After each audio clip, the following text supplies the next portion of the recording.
You know what it is. 702 The Meadows. What it do? 89106. Sick with it. Damn. I believe last time we left off, I was talking about I went to the I got sentenced to prison. That would begin my journey.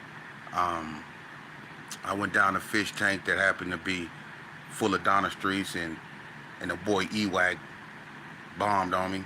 I went down. They moved me down B wing, and me and Lil Marv got into it. But by then, I ended up getting a hold of a thing, and I'm gonna pick it up from there. Now I told y'all they moved me to dude from Raymond's, and he taught me how to. He was from California. He was kind of trained, so he taught me how to use a weapon. Would make one out of the vent. The vents got them little slit, them little things in it. You could take those out. He taught me how to sharpen them. So then that was like my first knife in the joint. But he was on his way to the yard, so they like moved me around. And the second person they moved me in the room with was Ali from PB's. And Ali, that was my partner right there. So Ali being from the West, Ali was already he was with it, and he had my back, you know what I'm saying? So it wasn't no nothing. Chilled all came under the boot camp program.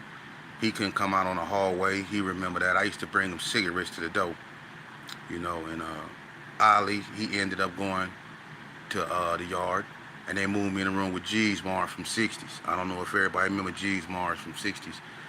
That ended up being my roommate until I ended up going to the yard. Now, like I said, I used to talk to my homeboys through the window.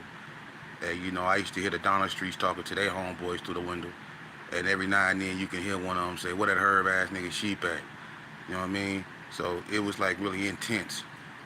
And one particular morning, cause Sambo, the boy from Lil Locos, the founder of Lil Locos, Charles Pollard Sambo, used to be a porter in the hole in the morning. So he handed out breakfast. Him and another dude, and Sambo was kind of cool. I grew up with his brother Danny Pollard. I don't too much give a damn about him, but I grew up with his brother Danny Pollard, and I know Steve and Rob and all them, But Sambo was like, "Hey, homie, ain't you sheep, right?" I'm like, "Yeah."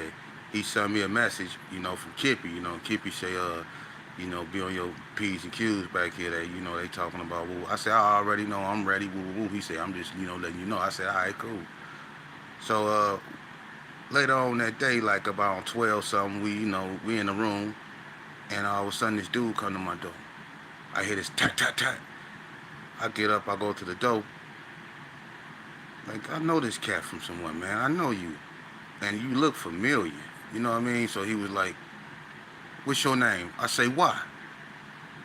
He say, "Nigga, what's your name?" I say, "Nigga, what's your name?" He said, "Nigga, I'm Gangsta Lump from Donna Crip, nigga." I say, "I'm Lit Sheep Dog from Westside Gerson Park, nigga." He say, "Oh, so you the one all this shit behind?" He say, "What's up with you and my brother?" Cause Cassio eventually came to he came to the county. I was fighting a murder, and I think he was in there for that shooting with LaShawn and J Dub from. I talked about that, them getting shot. Wayne from 40 Block and his girl, she was pregnant. She got killed. I think Cassio was in there for that. I don't know, but he ended up going to the joint before me, so he was already on the yard when I came. So Lump asked me what was up with me and his brother, and I'm like, "What you mean what's up with me and your brother?" He was like, "Man, check this out. Niggas around here trying to get along, you know what I'm saying? And it's a hell of tension on the yard because of what you did, you know what I'm saying, on the street. You know what I'm saying?" He said, "But we gonna keep that shit on the street, you know what I'm saying? You motherfuckers around here, I fuck with Woody, I fuck with Danny McCoy, I fuck with Greedy, I fuck with LaRon, I fuck with all of them, you know what I'm saying? And I'm not finna let you fuck up our program." I'm like, "Man, if you coming to the door to do all that preaching, I don't wanna hear that shit, nigga. That's your homies coming over there threatening me, talking about what they gonna do. Well, I'ma holler at my homeboys, nigga, and when you get out of here, nigga, it ain't gonna be nothing." And then I said that, "Well, you said that to them, you ain't saying nothing to me, nigga." He said, "All right, well, if you gonna be on that, nigga, we gonna see what it is when you get out the hole, out the fish tank." So I'm like, "Get the fuck up out of here, fat, wide, hip ass nigga." So that's what I'm thinking, you know what I mean? So, and I ain't no lump like that anyway, you know what I'm saying, until I thought about it. When I found out later that was Cassio brother, I was like, "Oh, that's that motherfucker that was tripping and carry arms that night when you know we clicked up with the Donnas, and he really wasn't with that. That was him the whole time. So he never really liked Gersons. So when I came up there, he made it a habit to come back there and tell me what he told me. So now I'm getting ready to go to the yard, but I go to classification, and because I had a life sentence, they sentenced me to Ely. So they wouldn't let me hit the yard at first, but Ely denied it, and so they brought me back to classification, and they sent me to the yard from Unit 8. And when I hit the yard, Keystone from 40 Block, Kippy, and Grouchy Loke was right there to greet me. They put me in Unit 5. I was down the hallway with Kip Nut. And Kip Nut was like, man, let's go on and get ready, nigga. It's on now. I'm like, man, I had me a thing. I bought my thing to the yard. I'm like, I don't give a fuck. What's happening? You know what I'm saying? He was like, man, these niggas, you know what I'm saying? So he was like, hey, DMC want to holler at you though. I say, well, yeah. He told me, you know, you down there by the gym. So we went down there by the gym. I don't know why, man. I'm just following these dudes. All I know, I'm on a big ass yard. It looked weird to me. It's out in the middle of nowhere. You know, you got these tan buildings and gates up everywhere. It's people walking in blue everywhere. You know, and I was like, you know, basically like damn, you know, and it's big ass rocks everywhere. You notice that off the top. It's earth biscuits everywhere. So when we walked down there by the gym, DMC was sitting on the rocks in front of the gym, facing the front entrance of the gym. And he had this big black ass radio. And DMC, I'm used to DMC having a fade or a short fade or something like that, you know, growing up. I ain't used to Dan having this dude curl was so motherfucking long, it was in the middle of his back. I was like, God damn, nigga. I ain't even recognize Dan, L DeBarge looking ass, you know what I'm saying? So Dan was like, what's up, nigga? I'm like, what's happening, man? We like K's. I sit down next to him and shit. He like, man, you know these niggas around here talking that bullshit, nigga. Whatever it's gonna be, whatever, nigga. You my little homeboy, nigga. It is what it is. So I'm like, whatever. The first person we see is Hot Top from ABM. When Hot Top see me, he look at me, then he double back. I remember you, nigga. I never remember that nigga how he whooped me with that shoe up in the Endo Mall. That nigga had LA Gear shoe prints on my motherfucking face from slapping me with that goddamn shoe when John Lee slid me in them boxes. So I remember his motherfucking ass. You know what I mean? So when he seen me, I instantly mugged him. And it ain't because he was from the north. It was because I remember them LA Gears he put upside my motherfucking head. So I was looking at him like already dogging him. So he looked back, and he walk away. When he come back, he got pork chop with him from Donna Street. Now both of these niggas got perms, and they hit the corner looking all trying to look.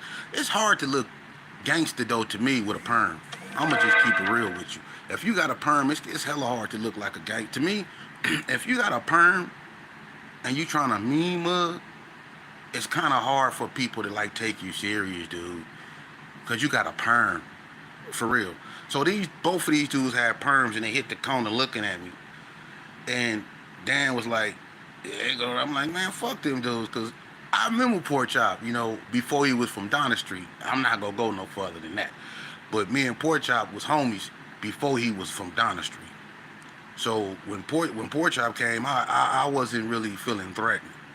You know, then all of a sudden, they started grouping up under the gym. Now, if anybody been to Indian Springs, you notice that there's a gate there now. And it used to be yard labor. But before that, you was able to go all the way up under there. They stopped that because of fights.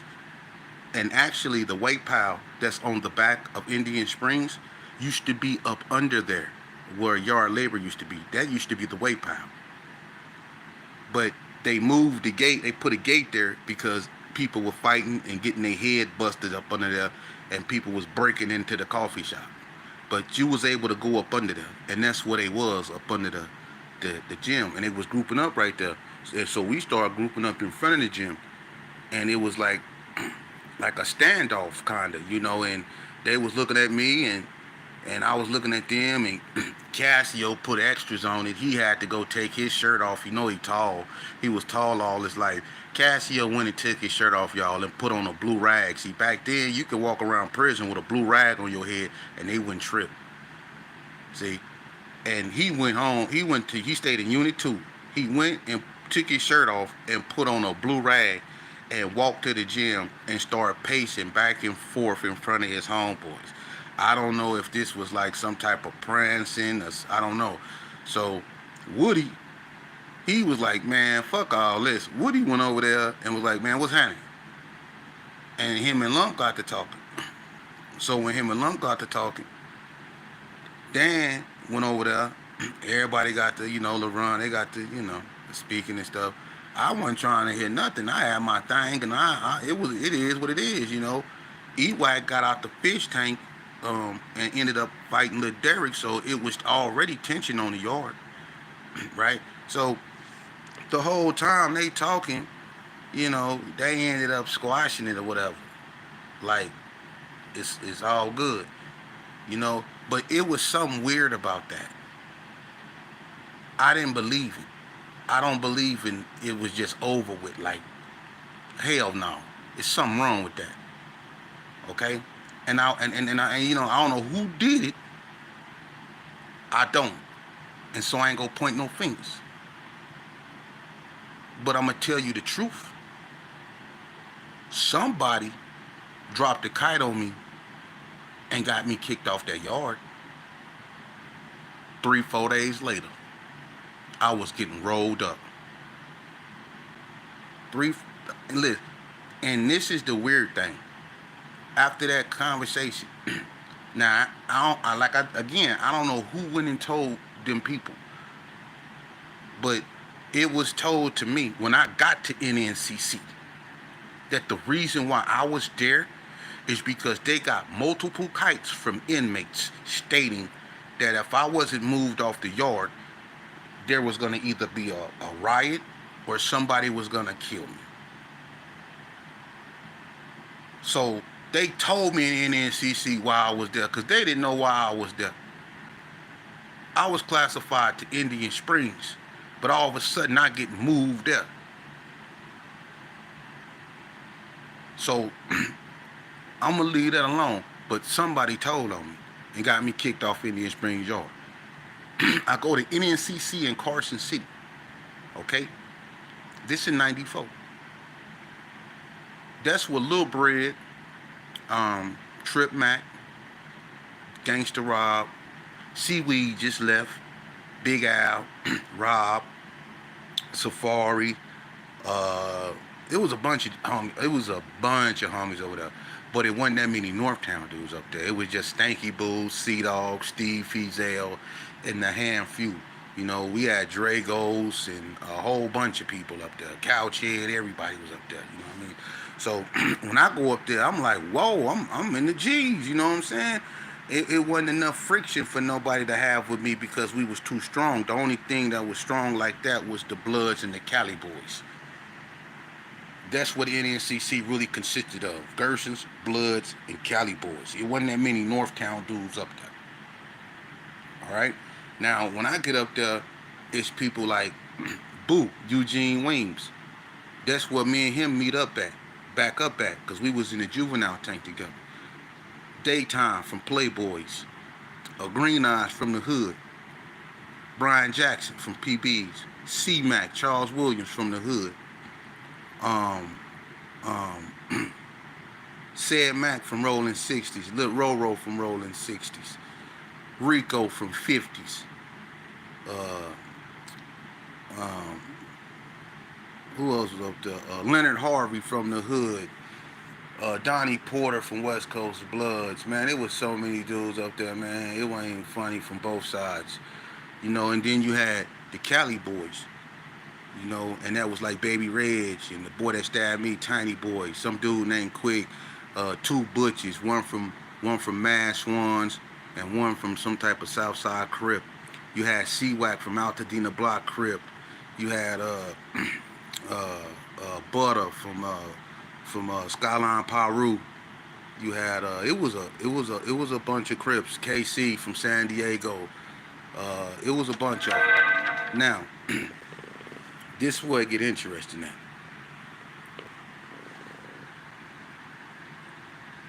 I didn't know, because you had Kumi too. the Oakland boys, Big Zos, Tone, all them. But I didn't know that it was tension already on that yard before I got there. I didn't. I didn't know that Pookie Red, Seaweed, Bert, and the OGs just bust Big Dan head. Big Dan is from Inglewood family. Now, Big Dan is the same person, if you've been following me, that I told y'all that killed S-Hog from West Coast Blood, Sean Lee. I told y'all about Big Dan already if you've been following me. He's a huge motherfucker. He like the blood version of Tookie. They hit that boy with everything. See, in NNCC, they got a stage where like it looked like they perform like, orchestras on, but they had weights on it. And they had pool tables in front of that. And on top of that stage, that boy got hit with every weight on that stage. Weed them, Pookie Red, then Pookie Red was the first one that fired on him. Then Seaweed hit him with a curl bar, and they just started busting that boy up. And the boy he was with, Monroe from Oakland, he had a radio, right? And he had one of them radios you could strap over your body. And remember I told y'all it was 3 pool tables in front of the stage, right? And this dude, when they started beating up Big Dan, when they started throwing weights and busting his head on the stage, he jumped off the stage over the pool table with that radio and landed on his feet and got up out of there and left Big Dan on the stage. Now, mind you, this cat getting hit with 25-pound plates. He getting hit with weights for real. They didn't bust this boy head wide open, man. But they could not knock him down. Action. Pookie Red them out there, Seaweed them out there. They hit that boy. They could not knock that boy down. That's how big he is. And when I mean big, I mean swole. Swole. They bust that boy head wide open, but he did not fall. All he kept saying and staggering was saying, I'm not no punk. I'm not no punk. Now, from that incident, it was static with the Cali boys. They moved Big Dan to NSP. Seaweed slapped Delroy. Slapped the shit out of Delroy. Delroy ran up there and told. I mean, when he ran. He ran up there to Mayberry and told on Seaweed. And they locked Seaweed up. They sent Seaweed to NSP where Big Dan was. And that's where they stabbed Seaweed up at. So now it's really tension. But that began the war with Seaweed and Big Dan and the Cali boys. Okay? When I come back, I'm going to talk about the basketball game that led to this. The basketball game that closed this eye and opened this one. The basketball game. March 23rd, I think it was, 1994. The day I realized a bunch of things. Harsh reality. On From the Ground Up 35, I'm going to get into that. I'm going to close it right there. I'm going to add a side note right now. And you know what a side note is if you ever read Robert Greene books, 48 Laws of Power, 33 Strategies of War, Art of Seduction, Mastery, or whatever. You have the actual, paragraph, the book, what he wrote. But then on the side of it, you have these little connotations. And that's what this is kind of like. I'm finna give you a connotation. First and foremost, and I'm not going to say no names because if you have a problem with what I'm saying, write your own goddamn story. Bring your story to the forefront. Don't call me pretending to support me. But then, when you know what I do. I got a way of getting to the real you. And when I call it, push it. When I push you a little bit more, I get you to expose your hand. And your whole intent wasn't to call me and give me kudos. Your whole intent was to call me and really tell me how much you really despise me and what I'm doing. Because what you attempted to do failed. Like I had something to do with that. Brother, it's not my fault you have no story to tell, if that be the case. I Everything I'm talking about, I lived it, I went through it, and I suffered the consequences to this here. My mama suffered the consequences to this here. The people, families that I affected suffered the consequences to this here. Not you. Now, one thing that made it very apparent that this is not you giving me kudos was something you said, and I'm gonna point this out because I want people to know this is the type of envy and jealousy that I know go on in every state around every reputable individual. You told me that I tell everybody that Sheepdog is my father too much. How the hell do I tell people that he's my father too much when my name is Sheepdog? And, well, it's Demon, but it was Little Sheep. I look just like him. Why do I have to tell everybody my daddy is Sheepdog when, in actuality, this is a harsh reality for me, and I'm going to say it because I'm an open book, man. It don't hurt me. You know how I knew my father? Even though he had me the first 4 years of my life, it's because of what other people told me about him. He left in 79. I didn't know my father like that. People told me stories about him. My OGs told me stories about him. And they treated me a certain way because of who he was. And he had to be real because they treated me different from everybody else. I got to get in the car when other people didn't. I got to hit the 40 when other people couldn't. I got to do things that the people my age couldn't do back then because my father was Sheepdog. I don't have to tell people my father's Sheepdog. They tell me themselves that my father is Sheepdog. The police used to tell me that just because of how I look. It's not my fault I was born in nobility. And my father told me, he said, boy, you're cut from a different cloth. And I see why he said that. And that's why I say you keep your enemies close and your friends closer because 9 times out of 10, your real enemy is on the side of you, not in front of you. If you think I'm lying,